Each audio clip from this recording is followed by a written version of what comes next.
Hello, my dear students. My name is Sajid Hussain. I teach in Tezpur Shahari Girls High School.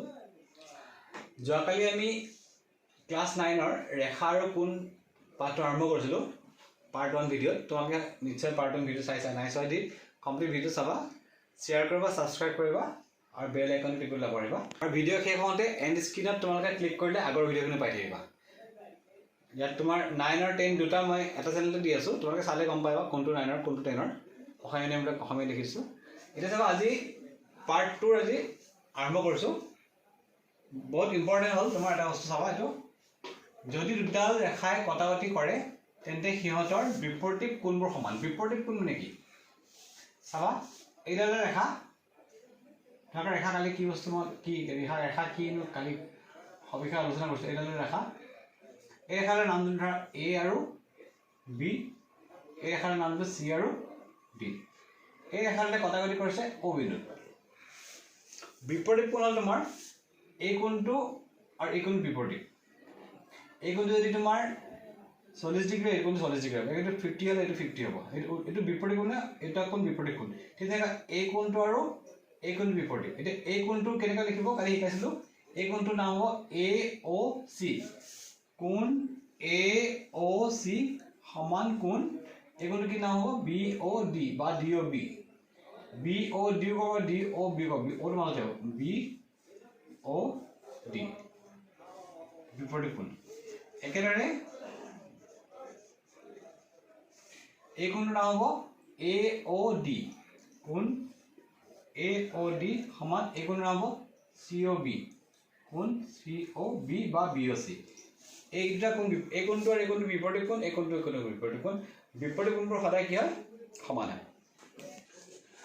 তোমালোকে এটা কথা মন কৰিবা, ইয়াতে মই দুটা বস্তু লিখা আছে। প্ৰথম লিখা আছে সন্নিহিত কোণ আৰু এটা আছে ৰৈখিক জুৰীয়া কোণ।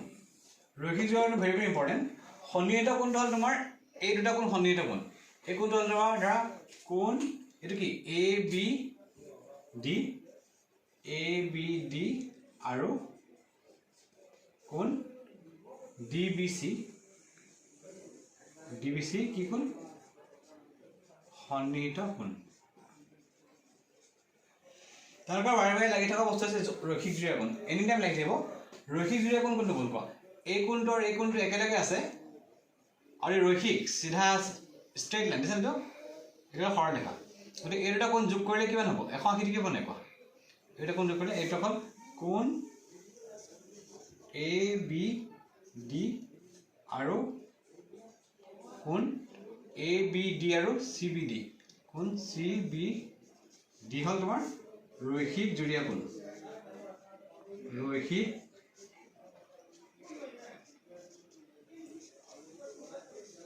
জুৰীয়া কোণ।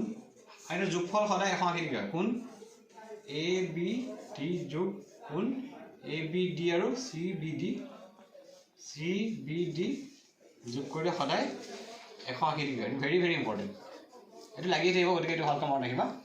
দুটা কোণ যদি ৰৈখিক জুৰীয়া হয় এইটো যোগ কৰিলে সদায় সৰল কোণ হয়। 180 ডিগ্ৰী মানে সৰল কোণ। এই এ বি ডি এই কোণটো আৰু এই কোণ এইটো কোণ যোগ কৰিলে গোটেইটো এটা হৈ যাব।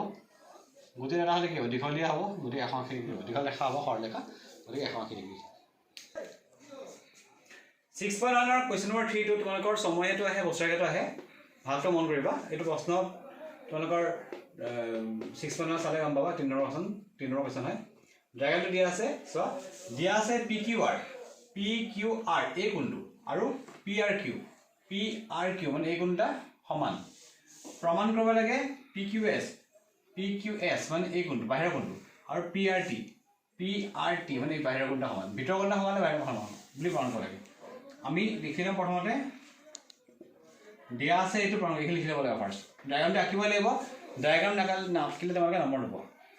চোৱা প্ৰমাণ আঁকিবা। কোণ পি কিউ আৰ প্লাছ কোণ পি কিউ এছ কিমান হ'ব কোৱা 180 ডিগ্ৰী হ'ব নাই কোৱা। এইটা কোণ কি কোণ ৰৈখিক জুৰীয়া কোণ। এটা কি কোণ এইটো কোণ আৰু এইটো কোণ ৰৈখিক জুৰীয়া কোণ হ'ল নাই কোৱা। এই হ'লে কৈছোঁ নহয় এই কোণটো ৰৈখিক জুৰীয়া কোণ হ'ল নাই। এই দুটা এইটো আৰু এইটো তাৰমানে ভাবিছে এটা কোণ ৰৈখিক জুৰীয়া কোণ। গতিকে কিমান হ'ব 180 ডিগ্ৰী হ'ব, ৰৈখিক জুৰীয়া কোণ হয়। একেদৰে লিখিবা আকৌ এই গুণটো চোৱা PRQ কোণ PRQ প্লাছ PRT কিমান হ'ব 180 ডিগ্ৰী হ'ব ইয়াক দিবা নম্বৰ 1 এক দিবা নম্বৰ 2 ইয়াক দিবা ৰৈখিক জুৰীয়া কোণ ৰৈখিক জুৰীয়া কোণৰ যোগফল সদায় 180 ডিগ্ৰী মই অলপকে দেখুৱাইছিলোঁ তোমালোকক সেইকাৰণে তোমালোকে ধৰ্মবিদ্যা জানিব লাগে এতিয়া চা 1 আৰু 2 ৰ পৰা পাওঁ ইয়াৰ মানো 180 ডিগ্ৰী ইয়াৰ মানো 180 ডিগ্ৰী অৰ্থাৎ এইটোৰ এইটো সমান এইটোৰ মানে 180 এইটোৰ মানে 180 সমান গতিকে সোঁফালে এটা সমান হ'লে বাওঁফালে এটা সমান হ'ব এটাকে এইটোৰ মানে 180 এইটোৰ মানে 180 গতিকে 180 সমান হয় এইফালে সমান হয় এটা কি হ'ব কোণ এই লাইনটো হ'ব এইটো PQR যোগ কোণ PQS সমান হ'ব কোণ PRQ প্লাছ কোণ PRT এইটো 180 এইটো 180 সমান সোঁফাল সমান কাৰণে বাওঁফালটো সমান হ'ব ইয়াৰ পৰা এতিয়া কি কৰিম এটা চা PQR আৰু PRQ একেই চা PQR আৰু PRQ সমান দুটা সমান কাটি যাব থাকিব কি কোণ PQS থাকিব আৰু কোণ PRT থাকিব লিখিবা যিহেতু কোণ PQR সমান কোণ PRQ সমান কাৰণে এইফালে একে কাটি যাব কাৰণ এইফালে একেখিনি কাটিব সমান কাটি গ'ল PQS আৰু PRT হৈ গ'ল গতিকে PQS আৰু PRT সমানলি প্ৰমাণিত হ'ল সেইটো পুনৰ সময়তো আহে বছৰেকতো আহে দুবাৰ তিনিবাৰ আহিছে গতিকে ভালকৈ চাবা অংকটো বহুত ইম্পৰ্টেণ্ট হয় আৰু ঘৰত ভালকৈ চাবা মোৰ যোৱাকালি ভিডিঅ' চাবা সম্পূৰ্ণৰূপে চাবা আৰু শেষৰ ফালে তোমালোকে চুইলে গম পাবা নেক্সট ভিডিঅ'ত নিজে আহি যাব আৰু ছাবস্ক্ৰাইব কৰিবা শ্বেয়াৰ কৰিবা আৰু বেল আইকন দিব নাপাহৰিবা আৰু মই আশা কৰিলে আকৌ ভিডিঅ' দিম গতিকে সদায় ভিডিঅ' এটা চাই থাকিবা মই এতিয়া আৰু এটা চাম কৰাই দি আছোঁ সেইটো তাৰ ইয়াৰ পিছত যাম চাবা এতিয়া তোমালোকে 6.1ৰ পেজ নম্বৰ 126 6.1ৰ 3টো কৰিলোঁ এবাৰ কৰিম মই 4 এই দুটা অংক খুব বাৰে বাৰে আহি থাকে সেইকাৰণে মই কৰাই দিছোঁ তাকে চাবা কোৱেশ্যন দিয়া আছে x + y = w কোৱেশ্যন দিয়া আছে x + y = w + z প্ৰমাণ কৰিব লাগে যে a ও b এটা সৰলৰেখা a o b দিয়া আছে x + y = w + z প্ৰমাণ কৰিব লাগে যে a ও b এটা সৰলৰেখা a o b এটা সৰলৰেখা চাবা প্ৰমাণ বুলি কৰিম কেনে চাবা ইয়াত x + y + z + w সমান কিমান হ'ব 360 ডিগ্ৰী হ'ব না তোমালোকে নিজে চোৱা এইডাল সৰলৰেখা এইডাল সৰলৰেখা গতিকে এইটো 180 এইটো 180 কিমান গোটেইটো ঘূৰিলে কিমান হ'ব 360 ডিগ্ৰী হ'ব এইকণৰ পৰা এইটো হয়নে ধৰি পাইছা গোটেইটো এইটো x y z গোটেইখিনি মিলি কি হ'ব 180 ডিগ্ৰী হ'ব গতিকে তোমালোকৰ গোটেইটা কোণ মিলি কি ভুল হ'ব 360 ডিগ্ৰী হ'ব এটা চাবা x + y টো x + y থাকক w + z যে আছে w + z ৰ কাৰ সমান x ৰ সমান গতিকে w + z ৰ সলনি আমি কি লিখিম ইয়াতে লিখিম x + y লিখিম মানে x + y টো x + y আছে w + z ৰ মান কি লিখিম x +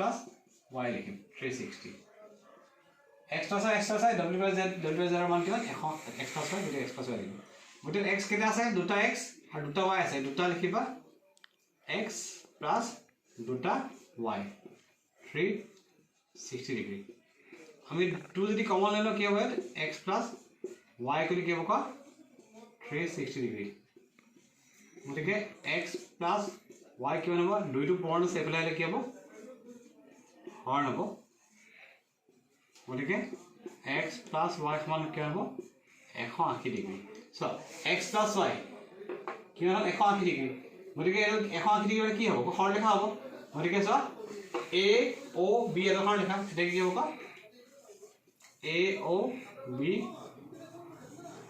এডাল সরল রেখা প্রমাণ করা হল প্রুভড a আর b d তোমালোকে ভিডিওবোৰ সদায় পাই থাকিবা এটা 6.1 ৰ কোৱেশ্যন 4 হয় কোৱেশ্যন লিখি লও নিছে আৰু এটো পাৰ্ট 2 হয় পাৰ্ট 2 যোৱাকালি মই পাৰ্ট 1 টো আপলোড কৰিছো তোমালোকে পাৰ্ট 1 টো চাবা জুনিয়ৰ চোৱা আৰু কমপ্লিট ভিডিও চাবা ছাবস্ক্ৰাইব কৰিবা, শ্বেয়াৰ কৰিবা আৰু লাইক কৰিব নাপাহৰিবা। গতিকে মই সদায় 10টা বজাত ৰাতিপুৱা মোৰ নতুন ভিডিঅ' পাই থাকিবা। গতিকে তোমালোকে যিমান পাৰা শ্বেয়াৰ কৰিবা আৰু তোমালোকে ভিডিঅ'বোৰ কমপ্লিট চাবা। তোলে কিবা ডাউট থাকিলে মোৰ ফোন নম্বৰটো 9706161709 এই নম্বৰটো তোমালোকে ফোন কৰি তোমালোকে ডাউট ক্লিয়াৰ কৰিব পাৰা। মই নেক্সট ক্লাছত তোমালোকক বুজাই দিম। আজিলৈ এটা সামৰিলোঁ। অহাকালি আকৌ 10টা বজাত সদায় 10টা বজাত চাবা ৰাতিপুৱা মোৰ নতুন ভিডিঅ' পাই থাকিবা। তোমালোকে বেল আইকনটো টিপিলে তেওঁলোকে মোৰ লিংকবোৰ নিজে নিজে পাই থাকিবা। মোৰ চেনেলটোৰ নাম হৈছে তোমাৰ class 10 general science and maths online education. কিন্তু ইয়াত মই 9 আৰু 10 দুটাই ভিডিঅ' দি আছোঁ। অসমীয়া মিডিয়ামো দি আছোঁ, ইংৰাজী মিডিয়ামো দি আছোঁ। 10ৰ অসমীয়া ইংৰাজী দুটাই পাবা। 9ৰ অসমীয়া আৰম্ভ কৰিছোঁ, তাৰপিছত তোমাৰ ছায়েন্সৰ আৰম্ভ কৰিম। তোমালোকৰ মোৰ ভিডিঅ'বোৰ যদি চাই থাকা তাকে কামনা কৰিলোঁ। আজিলৈ ইয়াতে এৰিলোঁ।